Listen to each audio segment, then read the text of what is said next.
Yo, this is Teresa Weatherspoon, better known as Teaspoon, and you're watching Real Fans, Real Talk. Live from the can. Vibe the can. This is Real Fans, Real Talk. Real Fans, Real Talk. We as real as you thought. Real Fans. What's going on? Welcome to another live edition of Real Fans, Real Talk. We got a whole lot to get into tonight. It is NFL wildcard weekend, NBA action going down. A couple other things we got to get to as well. But before we get into that, let me introduce my co-host, my brother, Eric Sanchez, a.k.a. Legend in Two Games. What's going on, man? What's really good, bro? We had a great weekend of football. Shout out to all the supporters that was rocking with us last night. We had an amazing live during the game. We pretty much live again tonight as this game about to start, man. So word, that's a fact. We're gonna try to not go too crazy tonight. But yes, last night we definitely went live during the game. If you was on Facebook or Instagram, you would have seen it. The YouTube, they shut us down on YouTube a little early. Was watching. Yeah, they was at us, but it's all good. We right back at it tonight. Oh man, wildcard weekend is going down. A couple of big upsets this weekend. A couple of fan bases that we know very closely got disappointed this weekend and had to pack up and take that vacation a little bit early. But man, what was the biggest surprise for you, Eric? It was the Philly game, and after the game, I felt like I shouldn't have been surprised because we teased it all year and we talked about Philly's inability to finish games in the second half. But I think to me, the reason it was the most surprising was because this 49er team was so banged up, and then they lose George Kittle in the middle of the game, and you still lose. And if you're Philly, I know their fan base is upset at their offensive coordinator. There might be a couple heads that roll in Philadelphia in the next couple of weeks, whether it's the offensive coordinator. I think Nick Sirianni is definitely on the hot seat. Last year, them winning the Super Bowl kind of made people forget that the year before, how much people hated him. The year before, right? When they had already gone to one Super Bowl and then they struggled the very next year in the playoffs. So now with this struggles and with the way they played throughout this season, with AJ Brown possibly being on his way out the door, there might be some major changes in Philly. It's not just the way they lost. Like I said, it's not just that they lost, it's the way that they lost. If this was a healthy 49er team, then you wouldn't be surprised. But the fact that the 49ers were down to like their fifth string linebackers and backup receivers, and they didn't have their top receiver from this year playing, and they lost their tight end in this game. And you held McCaffrey to a reasonable game, and you still somehow lost. So that's the thing that I think sticks out the most about the Philly loss. Yeah. Let me take Ron's question here really quick. What up, Ron? He says, what is the biggest reason why the Eagles lost? Communication. Shout out to Ron. Shout out to Ron. Communication. I think Philly has got a lot of internal issues that I believe they'll deal with this offseason. Mainly the AJ Brown situation. Fortunately for Philadelphia, they have another number one wide receiver that can take over that position. If and when the Eagles decide to part ways with AJ Brown. So I think that was really the biggest thing. I just don't think they were on the same page. And then when you see the arguing on the sideline with Sirianni and AJ Brown, it's like, they got some issues. And obviously we know AJ Brown's been talking this entire season, about his production and his participation in the passing game. So they got a lot going. They got a lot going on, but I think communication is the biggest issue. There's none. The communication was the biggest issue on a number of levels. Like you talked about, AJ Brown and the dysfunction within that offense and that locker room was the most highlighted thing talked about. But one of the points that I've made all season, and it showed up again yesterday, was that for whatever reason, it's almost like the Eagles have a script of 40 plays that they really, really like, and they'll use those 40 plays in the first half. And in the second half, it's like they make no adjustments. Yesterday, they had 6 points in the second half of that game. Again, you're talking about a 49er team that is down to backups pretty much at every position. They don't have their best pass rusher. They don't have their best linebacker. The secondary's been ravaged by injuries, and they lost another guy yesterday. Like they had an undrafted rookie playing in their secondary yesterday, and somehow you only get 6 points in the second half. That goes into the communication aspect. Like there's something going on with that coaching staff where it's like, why can't you make adjustments? Why is it that Saquon can have damn near 100 yards in the first half and then he's not touching the ball in the second half of that game? Why is it that Saquon can't be the same impact player that he was last year? Now, I know the O-line may not be as strong as he was last year, but you're still talking about one of the best running backs in all of football, along with the assortment of weapons they have. And it is inexcusable, Trip, that Brock Purdy can be out there with all the backups he's got on offense and still find a way, right? Again, no Kittle, no Ricky Purcell. You're down to third and fourth string receivers. And yet Brock Purdy can be efficient in his game to Philly. And meanwhile, Jalen Hurts is out there with all-pro receivers, running back, tight end, and he throws for 167 yards yesterday. On the day, like I said, that Saquon damn near had 100 in the first half. So you know the defense was loading up to try to stop Saquon in the second half of that game. I don't know what's going on with the play call in there, and that's why I started off by saying I think the offensive coordinator will get fired. But communication is at the root of all this, because for some reason they just were not able to make any adjustments and really get on the same page as a team. Well, I mean, I should have thought this up before, but Ron was saying what went wrong with the Eagles offense. Pretty much kind of broke that whole thing down. So I will go to Kyrie's comment.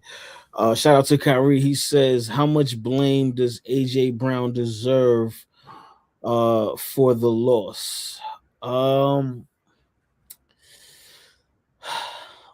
probably say like 30%. Because at the end of the day, he's still only one player, and the Eagles do have a lot of weapons on offense. So even if AJ Brown is not having a good day, we could go to Saquon and have him run the football, or we can hit Saquon in the pass game, or we can go on the other side. Like they have weapons that they can use if AJ Brown is not producing. So I'm only gonna say about 30%. But I will say this: you got to make those plays in a playoff game, especially for you, because of the way you've been talking, this entire season. You have to make those plays. There was one play, like I know they there was like 3 plays that were really being highlighted from that game, right? But only there was one of them where I'm like, nah, that one was a little overthrown by Jalen Hurts. I'm not going to put that third one on him, but the other 2 is like, yeah, the football is there, and you're a top wide receiver in football. I would say top 10 wide receiver in football. So in a playoff game, you are expected to make that. And I'm not going to completely blame AJ Brown for that, because again, it's all about chemistry with your quarterback. And I'm sure because of everything that's been going on, there's got to be a little bit of miscommunication going on, to say the least, between those 2 guys. They don't seem like they're on the same page, and then we have to revisit the Cam Newton discussion, where is Jalen Hurts a game manager? So now we got to go back to that as well, because it's on both of them. I mean, that's the reality of it. It's on both of them. Like, you both, quarterback, wide receiver connection, y'all both need to be on y'all A game at all times, but especially in a playoff game. AJ Brown, you can't put the blame on him too much here. Now, granted, like you said, they're going to be the 2 main plays. The one in traffic, I understand he didn't make the catch. That's a difficult catch. It's not an easy one to make. And that's why the one down the sideline and the one over the middle of the field, you got to make those catches. If you're an elite level receiver, you got to make those. But with all that being said, I can't put all the blame on him, because I don't think Jalen Hurts was really good in this game. And I think the play calling, like I said, got trash in the second half of this game. You got Saquon pretty much doing anything he wanted to do for the first half. Even Bilal Tubin came in and had his way running the ball. And yet for some reason in the second half of the game, it's like you forgot that you had all the success running the ball. Lack of creativity on offense as well. You look at the 49ers, like I said, they're out there with the backups. They're getting tricky with motions, with reverses, right? With screen plays. trying to free up Christian McCaffrey and throwing him the ball out of the backfield. He makes the touchdown catch that gives him the win. You know, he has 2 touchdown receptions in that game. They were finding ways to get the ball to him. And like you said, you got to find a way to get the ball to Saquon Barkley. You got to find a way to get the balls to these guys. So the offensive coordinator to me has to take more of the blame. Nick Sirianni as well has to take the blame, because I'm really starting to question, what is it that Nick Sirianni does? He doesn't call offense. He doesn't call defense. And if you are sitting here arguing with players and you consistently have this friction within your locker room, how good of a motivator are you? Because you're not even doing that now. So I think there's got to be a big spotlight put on Nick Sirianni as far as what exactly is it that you do as a head coach, and why is it that there's so much dysfunction among this team that has so much talent? So let me ask you this, Eric. Over under 40% chance that both Nick Sirianni and AJ Brown are going next season. I think over. I think AJ Brown, without a doubt, is gone. The blow up on the sideline and then have the drops, and then he doesn't stick around to speak to the media yesterday. There's already been reported that he was emotional in the locker room and he left before the media came in. That's going to be a death sentence for him, I think, in Philly. And they'll get him up out of there, along with the fact that they were going to have to make some tough decisions with their roster anyway. Howie Roseman has done a great job of developing a roster, drafting well, finding under the radar free agents, but you still, at some point, we're going to have to make a tough decision on some of these high-priced guys. AJ Brown will probably get traded on draft night or before draft night for a pick or two. The reason I throw Nick Sirianni in there is one of the guys that's available right now has ties to Philadelphia, and that's John Harbaugh. He was on the coaching staff with Andy Reid. When he went to Baltimore, he had just left the Philly coaching staff. So he has ties to the organization. Again, if you're telling me Nick Sirianni does not call offense or defense and he's just in there as a motivator, is one of the things, shout out to Will Gordon, is one of the things Will and I talked about. Harbaugh is like an executive. He's the motivating type head coach. He's not an X's and O's, I'm calling defense, calling offense. So if I'm going to replace Sirianni, I can replace him with a guy who's probably better at it in Harbaugh and has ties to the organization. So I think definitely AJ Brown, but don't be surprised if you start to hear Sirianni might be on his way out. Shout out to Will Gordon. He says if AJ Brown needs a change of scenery, the wide receiver room in LA needs help. Charges that is, yo, come on, Will, chill. Baltimore needs him a lot more. About the Rams. He said the LA. I was like, damn, the Rams. They got Puka and Devontae. They want AJ too. Yeah, come on, man. You can't get AJ Brown on top of that. Like that's just crazy. That's being greedy. The problem is, shout out to our brother Will Gordon. The problem with the Chargers are notoriously cheap. And not to say they won't, if the price is right, if you can get AJ Brown for like a 4th round pick or a 3rd round pick, maybe they pull the trigger on that. Because I don't think Keenan Allen will be back next year. Obviously, Lad McConkey, Quentin Johnson, who had a good year this year, Gadsden, the tight end, really took off this year. So go and get an AJ Brown does make a lot of sense. It's just that the organization historically has been very cheap when it comes to going after high-priced players. Yep. Let me go to Squeezy's question. Shout out to Squeezy, excuse me. Can the 49ers go on the Super Bowl run without Kittle? I mean, listen, anything's possible, but is it going to happen? I don't think so. Because you got to think the 49ers were already shorthanded. Like they're injured in so many different positions, from wide receiver to running backs to line. Like they have so many injuries.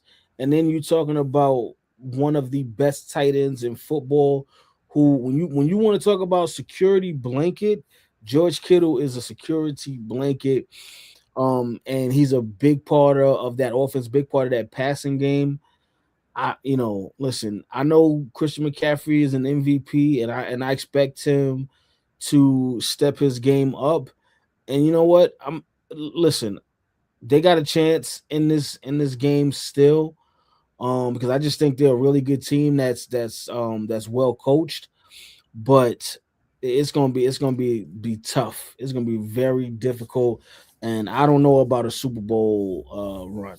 That's really pushing it. I think it's possible because this is going to be more of a divisional game, so it's possible they could still get this one. Um, but I don't know. I'm gonna say if this question would have been posed at the start of the playoffs, I would have probably said no. But this definitely has been one of the strangest NFL seasons that we've seen in a very long time in terms of upsets week to week, in terms of just wild victories week to week. And then we saw it yesterday with the 49ers. If you got a good head coach and you got a good quarterback, you got a chance. So I'm going to say they have a chance. They get the tough matchup with Seattle, and it's unfortunate the way the schedule plays out for them because they played a Sunday evening game in Philadelphia. They got to play next Saturday in Seattle. So it's basically a short week, a quick turnaround. You got to go back home, rest up, and get ready for a Seattle team that this would be your third time playing them. But I think also they have a chance against Seattle. Though I like Seattle to win the game, I think the point, first of all, in terms of Vegas, I think the line is off. They got the line at 7 points for Seattle. If you look at their 2 games this year, they've been defensive battles. So I expect the 49ers to keep the game close.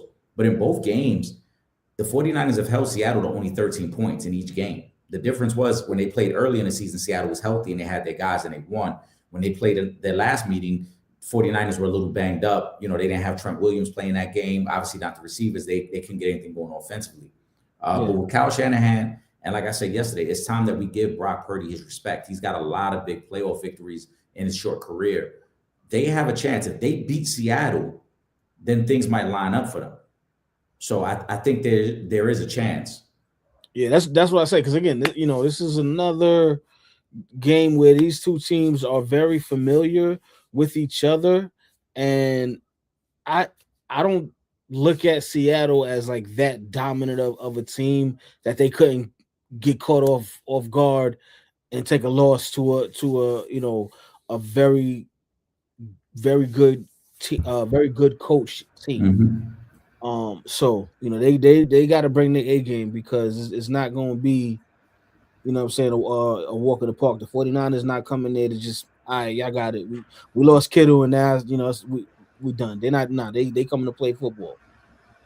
Yeah, I think, like I said, I don't think the 49ers are going to fold because they're injured. I think Kyle Shanahan, because this is his third time seeing his defense, he has a little bit of an advantage and knows that they're going to figure out the ways to attack the Seattle team. Don't be surprised if there's another trick play involved. We saw the double reverse pass by the receiver yesterday. Don't be surprised if there's a fake punt or a fake kick in there somewhere to try to spark something because they've shown their defense can at least hang with Seattle. The problem is that they just didn't have enough offense in their last game. So Kyle Shanahan is going to try to find a way to do it. And like you said, they've been feisty enough. They've been gritty enough to try to do something. So that's why I don't want to count them out. I think they have a chance. It's just a lot to ask to go to Seattle, who's the #1 defense in football. Seattle was well rested. They got to sit at home this week, and you just had that tough battle in Philadelphia. Now you got to turn back around and play Saturday in Seattle. Yep. All right, let's talk AFC. Shout out to DeLorean. What was most impressive about Josh Allen's performance? What was most impressive is that he literally had nothing else. That's what was most impressive. Listen, James Cook is my guy. Had him in fantasy football the last 2 years. Helped me get the trophy. Y'all seen it. But he did not have a James Cook game this weekend. Okay. Then when you look at the receivers, not only, I don't think anybody really like put the stamp down, but you also lose Gabe Davis in that game as well. So this is literally a situation where you have your quarterback picking the team up and putting them on his back, and 3 touchdowns, 2 of them he ran in. Josh Allen did everything. They could not stop Josh Allen. So that's what was most impressive, that he literally had no help. Man, Josh Allen, bro. Trip, we've talked about it many times. You know how we feel about Patrick Mahomes. But I think Josh Allen may have entered the conversation as the best quarterback in football after yesterday. When you consider they were going up against the Jacksonville team, and you and I talked about this on Wednesday, Jacksonville was #1 against the rush. That is the Buffalo Bills' strength. And they were going up against a defense that could take that away. When we talked about if they take that away, who is Josh Allen going to throw to? Like you said, and Josh Allen had to be patient. He couldn't force passes. He had to be patient. He had to run when he needed to run. He had to throw the ball away when he needed to. He throws for 273 yards yesterday, 1 touchdown, no interceptions. He added another 33 yards rushing, so 300 total yards on the road in a situation where I feel like the Jaguars were probably the better team. But Josh Allen, like we talked so many times, Mahomes is done. He said, Josh Allen, I'm the best player on the field. Y'all might be the best team, but I'm the best player on the field. And I'm going to find a way to win this game. And that's what he did yesterday. It was super impressive. And Josh Allen's another guy that too often we measure quarterbacks solely based on Super Bowls. We forget Josh Allen has been in a lot of playoff wars. Josh Allen has played some great playoff games, even against the Kansas City Chiefs. It's just he hasn't been able to beat the Chiefs. No fault of his own, right? The 13-second game, the overtime game. He's had great moments. But I thought yesterday was really one of his defining moments. It was one of those true great quarterback moments where you see a quarterback and you know his team is not better than the other team. But he's the best player on the field, and he's going to dictate how this game goes. And he did that, man. And shout out to Josh Allen. I thought it was an amazing performance. They get, depending on how tonight plays out, I believe they're already locked in. They're going to it looks like they're going to Denver next week. So I take that back. Tonight's game won't impact that at all because the winner tonight is going to New England. He's got to go to Denver. Another great defense. And the talk all week is, could he do it again? And I don't want to count Josh Allen out at this point. I think he is trying to have his Mahomes moment in terms of playoff run. Yeah, well, because I have not ever seen Bo Nix in a playoff game. Yeah. And we've seen some inconsistencies with him during the regular season. I think the Bills have a good chance to go in and steal another road victory, which would be another stamp on Josh Allen's resume. So they do have a very good chance. Now that Broncos defense is really good. They got maybe the best defensive line in football. But if you telling me we get an MVP Josh Allen in that game, I'm gonna still give the Bills a good chance to go on the road and get the W. I think they have a great chance. I really do. And throughout the week, and when we get together on Wednesday, I'll have some more analysis on why I like Buffalo. But I just think they have a great chance. I can see him going up there and getting an early lead on Denver and kind of quieting the crowd. And Josh Allen is one of the few guys in this league. That's why we talk about the big four quarterbacks, right? Mahomes, Allen, Lamar, Burrow, even though Burrow's probably taking a step back after the last 2 seasons he's had. But a guy who can dictate terms not only with his arm, but with his legs. Yep. If he doesn't have an open receiver, he can easily scramble for 8 to 10 yards and extend the drive. And I think that's going to give Denver. Yeah, but I'm just saying in general, if it takes 10 to get the first down, he get you to 10. Mm-hmm. And that to me is what's going to give Denver a lot of problems next week. I think he's going to manipulate that defense with his arms and his legs next week. Yep. Let's talk a little bit about tonight's game. Shout out to Lamar. Lamar says rather have Stroud or Rodgers right now. Stroud. I don't even think that's. You know what I'm saying? And there's no disrespect to Aaron Rodgers. His resume, his legacy, all that is solidified. Can't take away from it. 4-time MVP, Super Bowl champion. But as you all know, Father Time is still undefeated. And if we're just talking about right now, I'm taking CJ Stroud all day. Now, if you're talking about 10 years ago, yeah, I'm gonna go Aaron Rodgers. But right now, I'm taking CJ Stroud and Roll Tide, Will Anderson Jr. on that defensive line. Him and Danielle Hunter, they're going to be a problem for Aaron Rodgers. Yeah, if we're saying right now, shout out to Lamar, it's got to be C.J. Stroud. You know, historically and for their career, yeah, Aaron Rodgers has been great. But right now, C.J. Stroud is a better quarterback, younger quarterback. He hasn't had great success in the playoffs, but he's won some games, so he's not a slouch. He ain't no pushover in the playoffs. And when you consider C.J. Stroud with the weapons, because I like Nico Collins better, I like Woody Marks better, I like what the Texans have, you got to go with C.J. Stroud. Yeah, shout out to Seagate Benz on Instagram. We said Eagles need a new head coach. We just talking about, we just did the over-under on whether or not Sirianni and A.J. Brown will both be gone. So yeah, they you know that's the Shout streets. out to TK Bands. That's what the streets is talking. That's what they that's what they The saying streets out know there. what's up. The streets knows what's going on. Yep. Let me see. Ron says, "How has the city of Pittsburgh embraced Aaron Rodgers?" I mean, listen, he got him back in the playoffs, so I know they like that. And one thing I will say about Steeler fans is, if you're doing what you got to do on the field, they're gonna support you. So what I'm saying, like I do believe they've definitely welcomed him, and the fact that he got them to a playoffs, what I'm saying, after being with the Jets for 2 years, and we you all see how that whole thing worked out. So now he comes to Pittsburgh and gets that team to the playoffs. What I'm saying, yeah. So I believe they've welcomed him with open arms, and what I'm saying, they're in support of him even more, and seeing him get them to a playoffs.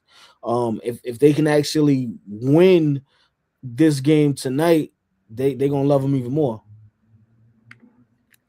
I think the city has embraced him. I think Aaron Rodgers has surpassed expectations because he was so bad last year with the Jets.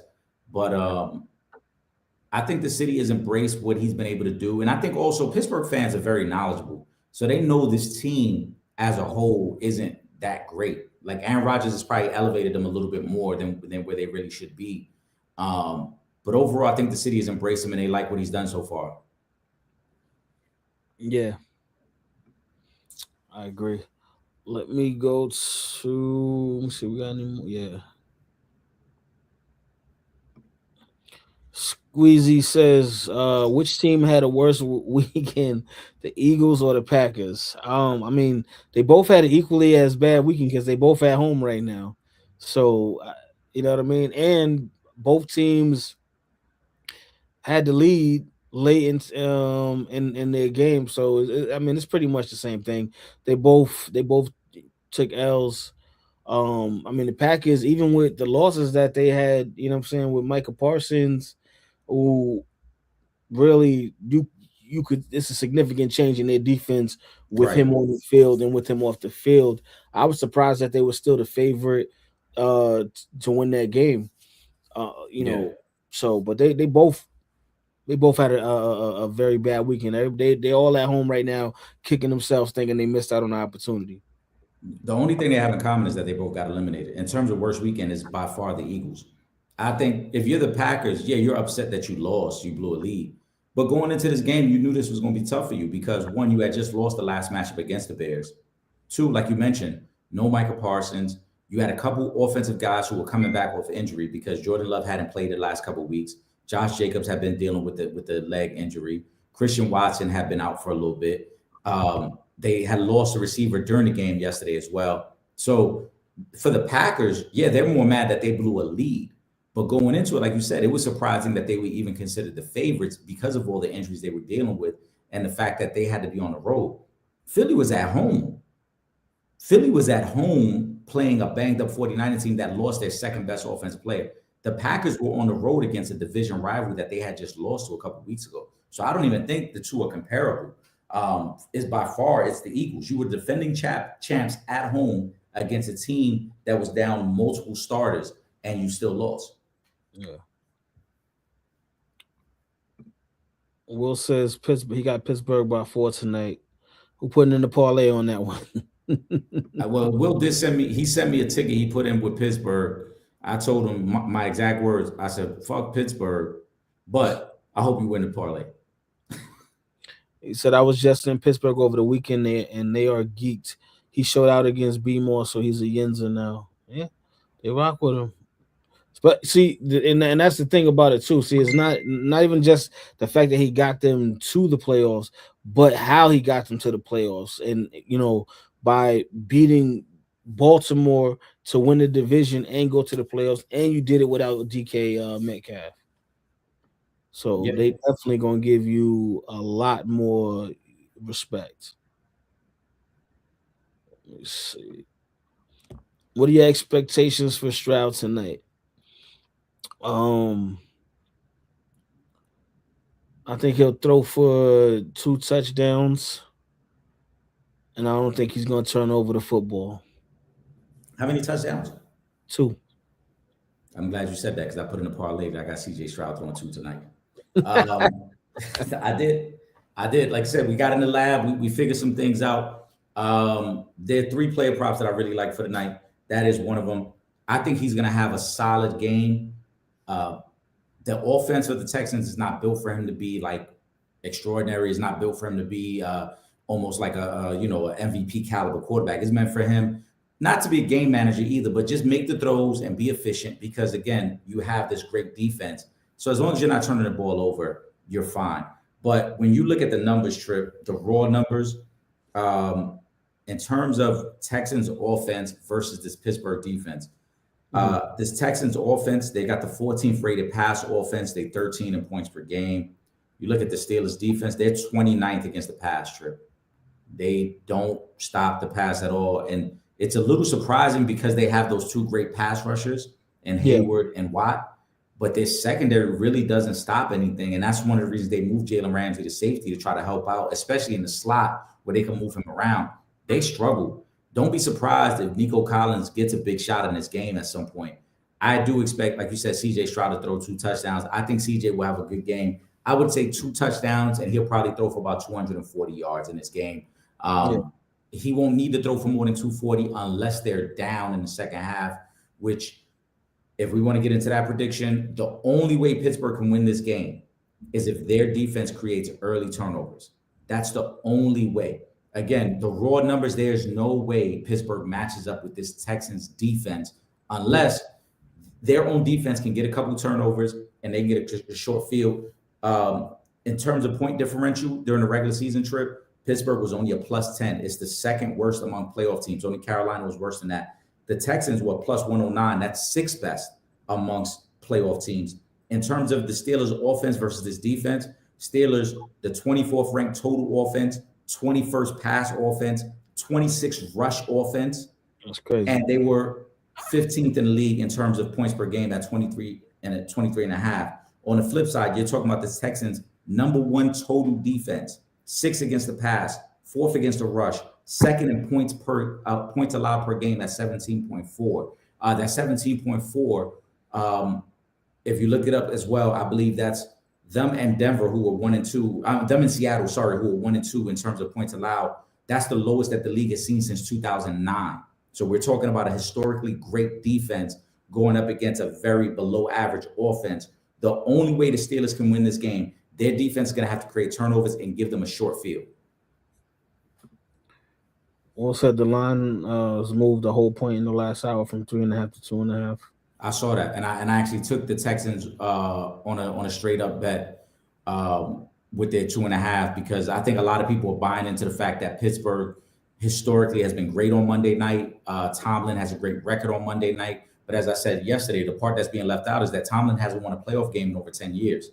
So there is the conflict there of Tomlin's been great on Monday night, and historically Pittsburgh's been great, but Tomlin ain't been great in playoff games the last 10 years. So I think it still plays out. And I think this Texans team, there's a great value for this Texans team because I think people are kind of getting caught up in the names of the cities and the history as opposed to what's taking place this year. As I read out to you, this Texans defense is historically great. I cannot see Aaron Rodgers slicing up this defense tonight. He's going to need a lot of help from his own defense to be able to win this game. Yep. Let me take this one from Will too, because this is actually interesting because we haven't spoken about him. The loss of Tucker Kraft is not often mentioned, but huge when it comes to what played a part in the Pack's demise. Correct. Now, that is a big loss for them because he's one of the better tight ends in the league. But I will say this: I don't really think him not being there would have changed the outcome of this game because Green Bay was up, and when they should have been running the football, later in that game anyway. So I don't know, what I'm saying, if him being there just based off how the game played out, because they were up, remember, and then when you're up like that, you should start running the football, but for whatever reason, like they didn't, they went away from that. And I think I think there's some truth to what you're saying, right? They had the lead. I think maybe the only thing changes if you do have Tucker Craft, maybe your play calling is a little different because now you have that security blanket that can Yeah, get you, third and medium. But I think one of the things we can't overlook, like I said, this was the second time playing the Bears within the last month. That is a division rival. In those type of games, all bets are off. You never know what you're going to see. And one of the things I don't think is being talked about enough is the throws that Caleb Williams made at the end of that game were like elite level throws. They were elite level plays, especially on fourth down. And that's the second time that he's done that to the Packers, that on fourth down, he's making. There's one clip out there, Trip, where he's scrambling to his left. The defender is literally lunging at him, and he throws a dime to a receiver in traffic to extend the play on fourth down. Like there were some plays that if Caleb don't make the throw, the Packers win, and that's it. And that's what, like I said, that's why if you're the Packers, you kind of just chalk it up and like, yo, they made the plays. We can't be mad at that because what else are we supposed to do? Caleb is rolling left and he's throwing a dime for 15 yards down the field. We played it as good as you could play it, and he just was better in that moment. yeah, yeah. Let me see. Did I miss this last one? All right, let me let's before we switch over to the NBA, Eric. What's your final score for tonight? I think it's going to be a defensive battle, really highlighted by the Texans. I could see this game being somewhere in the range. I'm going to say 24-13. Yeah, again, you're talking about a Pittsburgh offense that really struggles to move the ball and score unless they get help from their defense. If we're going to say there's no help from the defense and they don't get any turnovers, 13, maybe 16 points might be their max because they're not going to consistently drive down the field on this defense. No, I don't believe that will be the case. Let me go. Let me start taking some of these basketball questions. Let's see. Squeezy says Jason Tatum will push hard over the next few months in hopes of returning this season. Don't do it, Tatum. I mean, we spoke about this. What was that last week? We spoke about this. We had And if we he talked was- about it on Wednesday. Yeah, if it was the three of us ready. with Will. Yeah, If he could come back maybe 2 weeks before the season ended, kind of get himself in the to playing shape. It's possible Boston could make a run. Just based off of how well Jaylen Brown is playing right now, because he's playing like an MVP. I believe he's in the top 5 right now in the great. MVP ranking. So, you know what I'm saying? But then on the other hand, it's also like, do you want to risk it, take a chance, or do you think you should just take the rest of the year off if you don't feel like the Celtics can win if you come back? It's tough. I would like to see Jason Tatum back on the court, even though I know a lot of y'all think I hate Jason Tatum. But I would like to see him come back. I think it would make things very interesting in the East if the Celtics could get him back because they would immediately get right in the mix of championship. My concern is kind of what you highlighted, Trip. How much time is he going to need to get in game shape? How much time is he going to need to really trust his legs again and not worry about a reoccurring injury or just kind of doubting whenever he makes a move or he elevates? So is it going to be 2 weeks? Does he need a month? Does he need more time? Who knows? Only he can know that psychologically. But the other big question that I posed on Wednesday was that him coming back, now you're asking him to take on a role that he's never taken on before, and that's supporting cast. And on the surface, if we were playing 2K, yeah, it sounds great. Tatum, you're not going to get 20 shots tonight. You're only going to get 12, right? But in real life, that's not how it works psychologically. And that not only for him, but for the other players on the court, because they're so used to deferring to him. So my question would be chemistry and psychologically, is he trusting his body enough? So if he can overcome those 2 hurdles, I say do it. Yeah. If you know for a fact that you're trusting your body and you're not worried about making a cut, you're not worried about jumping in traffic, you're not worried about contact when you go to finish at the rim, come back. But if any of those things are a question, then I would say sit out the rest of the year, get yourself right for next year. Yeah, it's a tough call to make because I always think about Derrick Rose in these situations.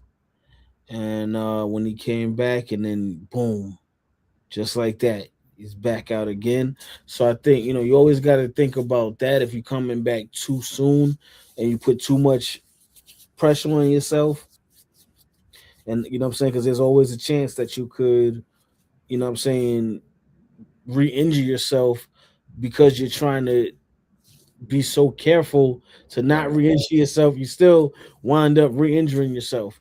So I would just be, weary of that. And if it was me, my decision would just be based on, if I feel like we have a legitimate chance at winning the NBA title this season, and two, how confident I am in my mobility. Because again, you don't want to have another serious injury that could keep you out for another season. So you just got to be, cautious and with. and that goes to the psychological part of it. Like I said, you don't want to overcompensate for things you're trying to hide, right? Um, I think Tatum is a great talent. I talked about it. Shout out to the supporters because y'all really think I don't like Jason Tatum. It's not about that. I just feel like there's more to his game that he's not tapping into. But in terms of talent, he is one of the great talents in the league, and I would not want him to come back unless psychologically he's ready to come back. Mhm. All right. Lamar says, I believe since your last show, Isaiah Thomas made noise with comments slash shades towards Michael Jordan again. When does he move on with the shade? And he wants Jordan to say sorry for calling him. Well, I don't think MJ is going to ever apologize. So you might as well just, if that's what you're waiting for, you might as well just get over it, Isaiah, because that ain't gonna happen. Um, Now, I mean, other than that, I mean, if some see, here's the thing, right? People are always gonna ask questions to make you talk about specific topics because they're gonna want them ratings. They gonna want to get the numbers up. So it may not be a situation where like Isaiah Thomas goes into an interview or goes on a podcast or whatever and intends on speaking about Michael Jordan, but whoever he's there with poses the question. Now I got to talk about Michael Jordan. Now it's Yep. gonna sound like whatever even whether it is or it's not, it's still gonna sound the same because of the history that we share. So you in a lose situation. Yep. Um, First of all, Isaiah, like this shit is overdone, Isaiah. Like, let it go, bro. You can Isaiah been talking about Mike for about 20 years now, bro. Let it go. It's over. Let it go. And this is deeper than the rivalry on the court because now it's become personal. Like I said, neither one of these guys have played. Mike ain't played in over 20 years. Isaiah ain't played in damn near 30 years. And you still always find a reason to say something about Mike or throw some shade towards Mike. Um, I don't blame Mike for the way he feels about Isaiah. Maybe I'm biased. I don't blame him because a lot of the things that took place on the court between the Pistons and the Bulls crossed the line, and it was beyond play, and it was about trying to injure somebody and trying to intimidate them in a way that was beyond the game of basketball. I also think there's a part of Isaiah that feels salty that he was Chicago's favorite son until Michael Jordan became the superstar in the Bulls, and now Chicago hates Isaiah, even though he's from Chicago. Yeah, But and it's, they love it's MJ. yeah, but it's, at this point, Isaiah, it's done. Let it go, bro. You've had a Hall of Fame career. You had a great career yourself. You've done great things for the sport of basketball. Let it go. Like you sound crazy at this age, still being bitter about a rivalry that played out on the court 30 years ago. It just sounds crazy, and it sounds like you're just looking for attention. Because the only time people mention Isaiah at this point is when he's talking about Michael Jordan. Yeah, yeah. All right, let's go to shout out to Pooh. And I want to say one more thing. Mhm. It's crazy. Just to end of that question. If Isaiah wants an apology for Mike calling him an asshole, But Isaiah went years without admitting that he drugged Magic Johnson's name through the dirt after Magic came out and told everybody he tested positive. That was the reason their friendship broke up, because Isaiah was spreading rumors about Magic possibly being a homosexual. And that's why they had a falling out. So you're mad at Mike for calling you an asshole when you said far worse about Magic, and you didn't even want to apologize about that. Listen, it's get different outside. Shout out to Pooh. Pooh says it's rumored that Michael Porter Jr. may end up with the Warriors in a possible three-way trade. My question is, what can Porter bring the Warriors if it happens? A lot. Yeah, Definitely some added scoring help, because I mean, you ain't getting that much offensive production out of Draymond. Jimmy's kind of been inconsistent for you. You know what I'm saying? The rest of those guys, So yeah, you get Michael Porter Jr., you got somebody that can get you anywhere from 22 to 28 on any given night, maybe even more than that. You know what I'm saying? He can facilitate a little bit. I think that'd be a really good pickup for Golden State if they can make that happen. He gives them a lot, and I'm sorry to break it to y'all comment section. Michael Porter Jr. is better than Kuminga, the guy that y'all been fighting so hard for Steve Kerr to play. Yes. So, in terms of what he can bring them, you're talking about floor spacing. You're talking about another shooter. You're talking about somebody who can actually create their own offense, because he won't need somebody to facilitate for him. He can actually get his own shot when he needs to. And then you also talk about the versatility. Now, he's not a great defender, but his size alone, pause, as a 6'9", 6'10" shooter, gives them more versatility with their lineups now, right? Yeah. So and you got Jimmy and Draymond to play defense. Right. And if you can make the trade and keep Jimmy and Draymond, like I said, now you have the versatility, because you have the slashing of Jimmy Butler, you have the playmaking of Draymond Green, you have Steph coming off screens as well as being able to break down defenders on his own. And then you have Michael Porter Jr., who I would hope that he would have learned not only from his time in Denver, but now in Brooklyn, and realizing like, hey, the importance of playing my role can lead to greater things. I can score whenever I want to score, but more importantly, if I go to Golden State, if he goes to Golden State, and now he probably immediately becomes their number 2 target offensively, just because of all his versatility. Like, we're not going to act like Michael Porter Jr. is not one of the elite scorers in the NBA. He can get you a bucket. So I think if you're the Warriors, if you could make the trade without having to give up too much of your future, you're going to have to give up something now. More than likely, Kuminga is going to be in that trade. I think you do it, and I like the move. I think it actually gives you a boost of more offense around Steph right now. Yeah. Let me go to Kyrie's question. I don't know if I skipped over this one. Is it time to admit the Patriots are scary? I mean, somebody said last week that it was going to be Patriots Rams in the Super Bowl. Somebody did say that, so I don't know if it's time to admit, because I've been saying this. Not only will we say that not only will we acknowledge it's time to say that, I think we've been saying that for a few weeks, because one of the things I talked about, like you said, you got the Patriots going. I said the Patriots are one of the most overlooked teams in the NFL. And that's why I like them not only beat the Chargers. I thought they're going to be a very dangerous out moving forward. Drake May is the MVP of the league. Shout out to Matthew Stafford, who had a great wild card game. But I think Drake May might have sealed that up. And with their collection of weapons, it's one of the things I keep talking about, Trip. They don't get a lot of publicity because they don't have the one guy. But they got a collection of guys. You saw yesterday, they beat up on Justin Herbert with their defense. So even on nights when their offense isn't putting up great numbers, their defense is good enough to hold you down. So they are very scary. They've got a head coach. Don't forget, Mike Vrabel went to an AFC Championship game with Ryan Tannehill as his quarterback. So he knows how to win football games. He is going to win football games no matter who's on the field. They are very, very good. Did y'all hear Dennis Schroeder has been suspended 3 games for slapping Luka in the back after the Lakers game? He definitely slapped him? That's what they said?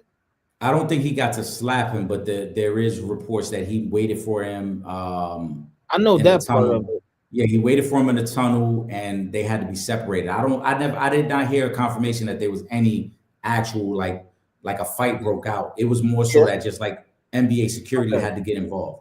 Because I'm like, I know I ain't heard nothing about nobody getting smacked. Now Yeah. that's kind of crazy. I don't know about all that now. But yeah, I did hear about him going to press him in the back. But I don't know, but the smack part is just crazy. Yeah, I didn't hear nothing about this. No smack. DeLorean says, "Is it fair to put this loss on Herbert?" Yeah, you the quarterback. You get all the praise, and when they lose, you get all the blame. That's just how it goes. And then it's not like you played this immaculate game and y'all still lost. Like it wasn't like that. So yeah, he gets the blame. It's not fair to put the loss on Herbert. He gets some of the blame. Yeah, sure, the quarterback get the face, but it's not fair to put the blame on him. Like I said, when you consider where they were at in terms of what they had on the offensive line, it's not his responsibility solely. Now, did he play well? No. Justin Herbert was 19 to 31 yesterday with 159 yards passing. But when you look at their running game, they ran for 87 yards yesterday, Trip. 57 of those yards was by Justin Herbert. So he didn't have much help out there either. The old line was bad. The running game was bad. The receivers just weren't winning their matchups a lot of times. So I don't think it's fair to put the blame solely on him. This is a collection of, one, we weren't healthy enough. Two, schematically, our coaches needed to be better. They needed to draw up a better game plan. And I use the 49ers as an example. When you're shorthanded, sometimes you got to dig deep into that bag and come up with a trick play and come up with something different that a team hasn't seen on film. I don't think the Chargers did any of that yesterday. And when we were on live, we talked about it. I know Will wasn't happy about Harbaugh going for it on fourth down, but I said it then. They knew they needed to score points if they were going to beat the Patriots. And so they were overly aggressive early because I think Harbaugh knew we're undermanned. We're probably not as good as the Patriots, so we're going to have to be aggressive. It didn't work out, but the play calling definitely could have been better. Yeah. Shout out to my guy Broke the Mold. He on IG right now. He's definitely What are you talking about? No, I said on Instagram. Yeah, but what are you talking about? What you said? Oh, he just tuned I in, was you said? just talking about, he's with the NYPD. He always comes out to support Bowling for Peace. The Bowling for Peace versus NYPD. All of those games, he's always out supporting the community. So I just wanted to shout him out. He was on the live checking us out tonight. Let me go to Kyrie. He says Anthony Davis, how did he make the top 75 team being hurt so much? I mean, Anthony Davis was like one of the most dominant players, in the league for a little while. And he's an elite two-way player. He was top 5 for a good couple of years. And then getting the championship helps out with that one. But just a lot of times, them stats can help boost you up a little bit. Anthony Davis is a great player, and I know injuries, like you said, that's part of the question. How did he make it? But I mean, to the start of Anthony Davis' career has been amazing. And when they voted on top 75, keep in mind that was shortly after winning a championship with the Lakers. You look back at that series, myself included, there were a lot of people that thought Anthony Davis could have been the MVP of that finals for the Lakers. So he's played really, really well. It's just that the injuries have probably robbed him of more greatness. But when he's been on the court, it's undeniable that he's one of the best players, not only in the modern era, but of all time. Yeah.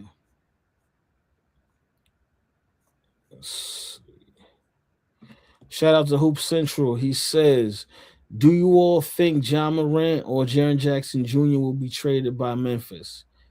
I definitely think John Morant is going to be traded. And from what I've been reading, there's a chance that Jaren Jackson Jr. may be traded as well. Eric, this is actually something that you've been speaking about for, I don't know, 2 years now, that this was coming. That the writing was on the wall. They already got Bane up out of there. They breaking this thing up. You've been talking about this for a while, though. Ja's definitely getting traded. I talked about this after they fired their head coach. I talked about this with the atmosphere around that team when he came back from his gun suspension. Mm-hmm. Even some of the comments he's made to the media this year after games kind of sound like they're on two different pages, him and the organization. So he's definitely out of there. Jackson, I don't believe is gone. Not yet, anyway. He just got his extension this summer. We talked about this in the summer. When they traded Bane and they gave Jackson the extension, I said then they've chosen their side. They're giving Jackson his extension. They traded Bane. Morant is probably next because it's a new head coach, a new front office. So I don't think Jaren Jackson is going anywhere yet. They love his potential and his upside. He hasn't had a great year, but I think some of that has had to do with just the roster that's around him. They haven't had Zach Edey next to him as another big man that they was hoping to have. But Ja is gone. Without a doubt, Ja is gone. And I think after Trey Young was moved, it kind of opened up the conversation for Memphis to explore what's out there. They're going to get more for Ja than Atlanta got for Trey Young, but he's definitely gone. And I'll be surprised if Ja Morant is there up until the deadline. I think that trade is going to happen before the end of this month. They're going to get him out of there before we even get to February. Do y'all think it'll be a game changer trade by the deadline? Yeah, because I think the Ja Morant trade is going to happen. I think the Warriors are going to make a trade before the deadline. I think it's a good chance the Lakers make a trade before the deadline. I mean, hey, listen, it's even a possibility the Knicks can make a move before the trade deadline. Hey, listen, it's still wide open. He said a game changer. There was already reports Atlanta was trying to make a move either for Giannis or Anthony Davis. That's why that was going to be the other part of the Trey Young deal, because everybody's so focused on, they didn't get a pick back for Trey. They didn't care about getting a pick back. They just wanted to get rid of that salary to open up the possibility. Because CJ McCollum is an expiring contract. That's $30 million that you can add in a deal for another team and get their star. So they were okay with that. But Anthony Davis being hurt right now probably is going to change that. The game changer move to pay attention to might be what Dallas does with one of their other guys. It's Cooper Flagg's show right now. We know that. Yeah. Anthony Davis is hurt, so maybe it's not Anthony Davis. But do they trade Kyrie? Do they trade Derek Lively? They might be the team to watch that could really impact another team. Might try to somebody too. Right, that's what I'm saying. You got PJ Washington. Like, they got some really good guys that they could flip, whether it be for assets, whatever the case may be, to another team. And then, I mean, Giannis is the most obvious. Giannis's people have already come out and said they're not requesting a trade. We'll see if anything changes between now and the deadline. But in terms of a game changer, I don't know who that game changer would be, because like I said, it probably would have been Anthony Davis, but Anthony Davis, because of the injury, may not get traded. PJ Washington, the Golden State, I don't know if we would categorize that as a game changer. Really good player, but I don't know if he's a game changer. And then, Miami's lurking. Miami wants to make a move for a star player. Maybe Miami goes after Ja Morant to kind of swing the East. If they can keep Tyler Hero and Bam Adebayo and be able to get Ja Morant, because they got that Terry Rozier contract that can be flipped. That's one of the mystery assets in the league this year, because you can, even though Terry cannot play this year, you can trade his contract because he's an expiring contract. So that will be one of the interesting ones to watch as well. Yep. Shout out to Dion Hoops page. He says, Kyrie Irving, a great player, maybe the best handle / skill player over the last 10 years, but his career has been nothing but injuries since he left the Cavs. What has he done? His career was, his injury play career started in college. Because remember, he got hurt his freshman year at Duke, and then we never saw him play again in college. But I don't know, man. He hasn't done much of anything since he left the Cavs, because Boston didn't work out. Brooklyn, I think, what was it? They played, the Big Three played 62 games together before that whole situation got broken up. And then Dallas just been a couple of injury plagued seasons.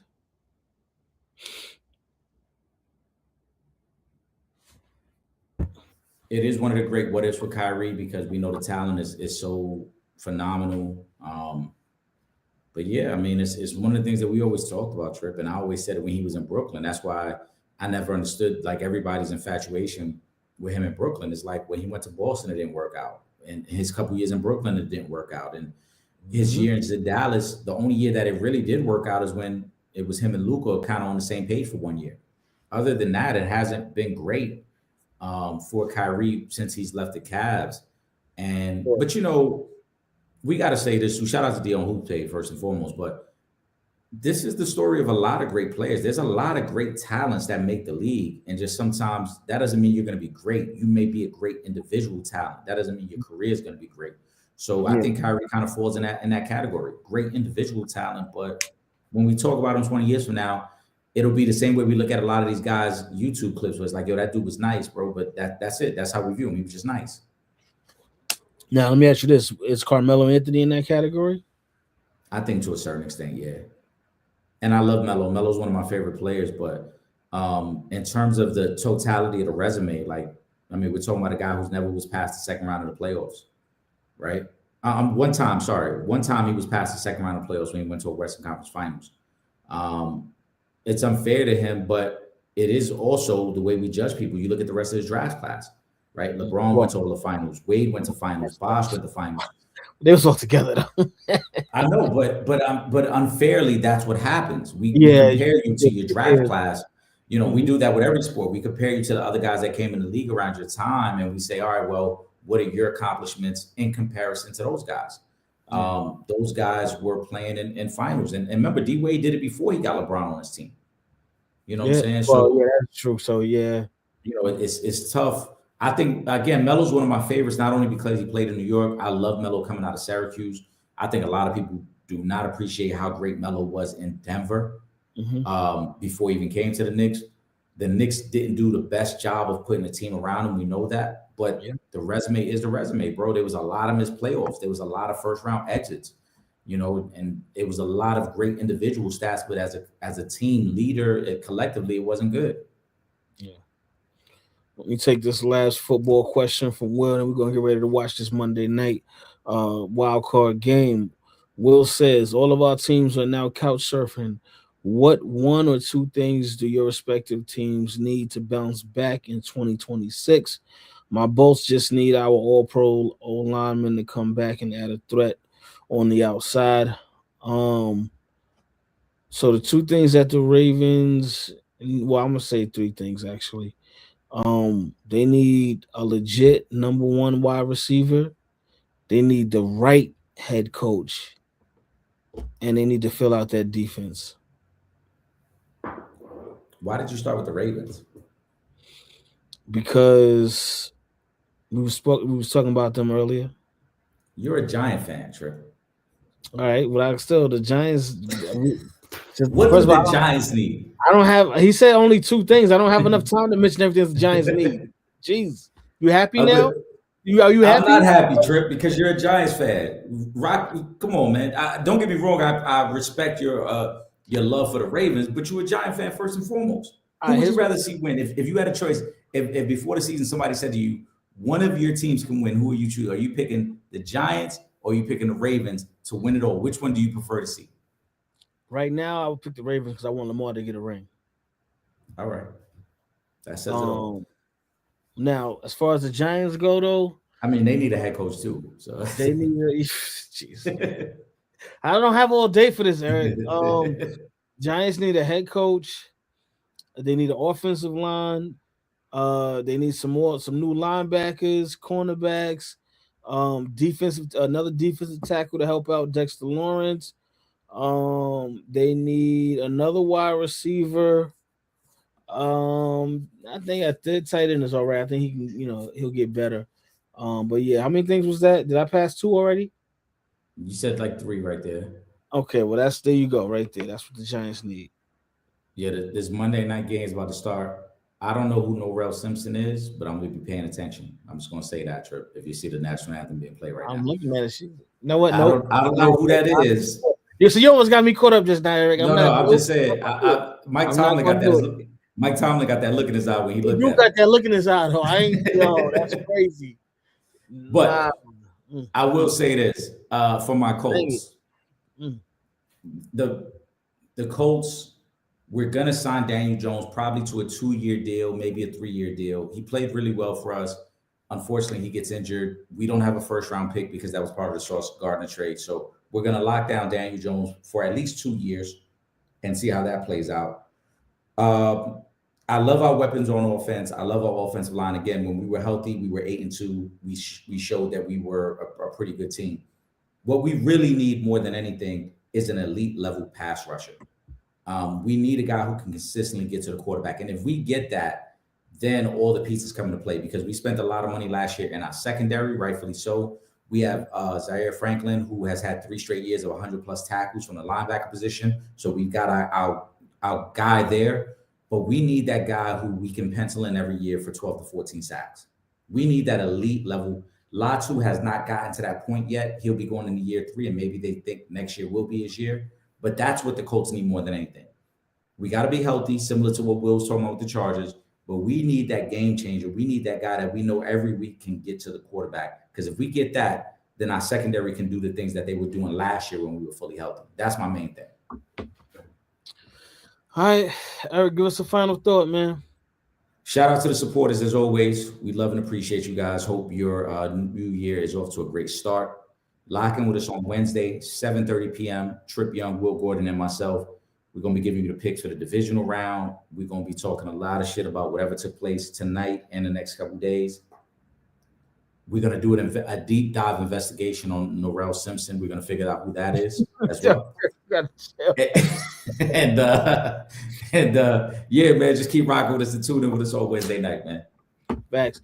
Yeah, shout out to the supporters, man. Shout out to everybody that was on IG tonight, because this is the first time I really set it up to go through my IG. But we actually had a lot of people that was checking in on the Instagram tonight. I'm looking at everybody here now. Shout out to all of you guys that was been rocking out with us. Definitely appreciate that.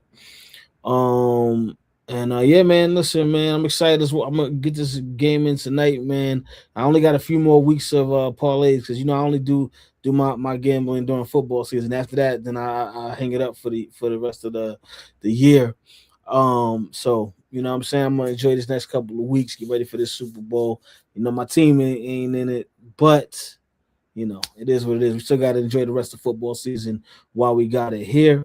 With that being said, make sure you following us on all of our social media, Instagram, Twitter at Real Fan Talk, Facebook.com/Real Fans Real Talk. And of course, subscribe to that YouTube channel, YouTube.com/For the Fans Productions. Also, if you're not in New York City and you can't watch us on Verizon 43 Thursday nights from 8 to 9 p.m., don't worry. You can watch us from anywhere in the world. All you got to do is go to the website, realfansrealtalk.com. Click that red button on the homepage, and you can literally watch us from anywhere in the world. That's Thursday nights from 8 to 9 p.m. And make sure you guys subscribe to the 2 best podcasts moving. That's the Sanchez Show and the Real Fans Real Talk podcast, streaming on all major platforms. With that being said, for myself, Trip Young, and my brother, my co-host, Eric Sanchez, a.k.a. Legend in 2 Games, we up out of here. Peace. Good game, guys.